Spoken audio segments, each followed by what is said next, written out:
पहला पेपर हमारे एग्ज़ाम का, दिसंबर एग्ज़ाम का ख़त्म हो चुका है। पेपर ऐसा था वैसा था, किसी को डिफ़िकल्ट लगा, किसी को इजी लगा, ये कहाँ से क्वेश्चन आ गए थे और पता नहीं क्या क्या। थम जाओ, रुक जाओ। अभी वो पेपर दे के आ चुके हो, वो पेपर आपने सबमिट कर दिया है। अब आप उसमें कुछ चेंजेस कर सकते हो? नहीं कर सकते। हमारे पास कोई जादुई शक्ति है जिसमें हम कुछ वहाँ जाके बदल दे या फिर कुछ तो वहाँ पर ऐड कर दे, डिलीट कर दे, अरे ये गलत हो गया था, कुछ भी कर सकते हैं?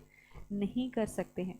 अभी जितना टाइम डिस्कशन में लगाओगे ना इस पेपर के लिए, अगले पेपर के लिए उतना टाइम कम बचेगा। समझो, अब जो अगला पेपर है, डेट तय है, टाइम तय है, तो you have a pre determined time कि इतने टाइम में मुझे अगले पेपर की तैयारी करनी है। अब इसमें आपके ऊपर है कि आप कितना टाइम उस प्रिपरेशन में दोगे और कितना टाइम आप पुराने पेपर के लिए डिस्कस कर रहे होगे, क्योंकि वो पेपर अब हो चुका है। So that is old now.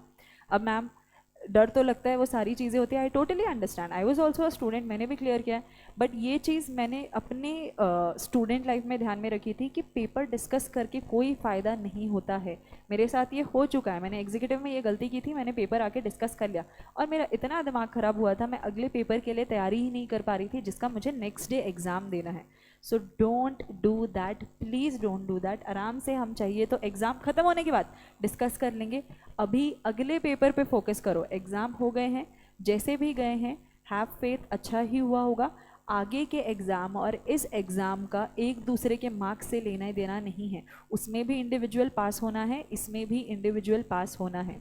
तो अगर चाहिए कि इस एग्ज़ाम में पास हो जाए, you have to give your best for the remaining exams as well. तो हर एक पेपर के बाद जस्ट इंश्योर कि आप किसी से कोई भी चीज़ डिस्कस नहीं कर रहे हैं, शांति से आओ, थोड़ा देर रेस्ट करो, पढ़ो जितना हो रहा है, रात में गेट इनफ स्लीप, 5-6 आवर्स जितना आपकी बॉडी के लिए एक्सेप्टेबल होता है उतना sleep you need, you have to take that much hours of sleep and then continue your studies in the morning. Please do not discuss, review check कर रहे हैं, वीडियोज़ देख रहे हैं कि उन्होंने बताया ऐसा आया था, ये आया था, उसका वो आंसर होना चाहिए।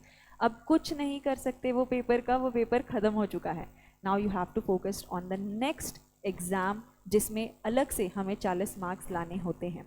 ठीक है, सो कोई डिस्कशन नहीं करना है इसके बाद, and just go for the preparation for your next exam. All the best and take care.